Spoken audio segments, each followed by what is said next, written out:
પહેલી કિસ્મ લામ કમરિયા. લામ કમરિયાની તફસીલ. અરબી ज़बानના 28 હરૂફ છે.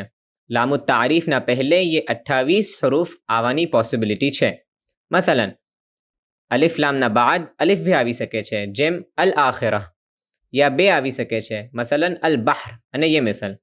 તો ये 28 હરૂફમાંથી આ 14 હરૂફના પહેલા લામુ તારીફ આવે તો ये લામ ઇઝહાર સી પર હશે, જેમ મસલન અલ અલીમ, અલ હકીમ અને ये મિસલ.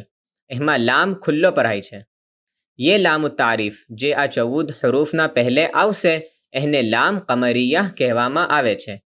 ये 14 હરૂફને યાદ રાખવા વાસ્તે એને આ કલેમાત વર્ડ્સમાં જમા કરવામાં આવ્યા છે. ઇબ્ગે હજ્જકા વખિફ અકીમા, ઇબ્ગે હજ્જકા વખિફ અકીમા. તો આ મિસલ લામ કમરિયાના હરૂફ છે, યાની એના પહેલે લામુ તારીફ આવશે તો ये ઇઝહાર થશે અને એને લામ કમરિયા કહેવામાં આવશે.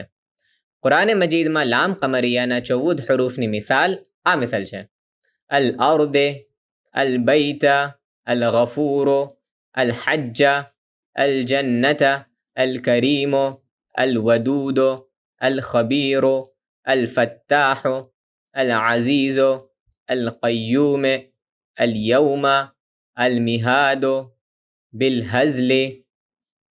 તો આ મિસલ આ 14 હરૂફના પહેલે લામુ તારીફ આવશે તો ये ઇઝહાર સી પર હશે.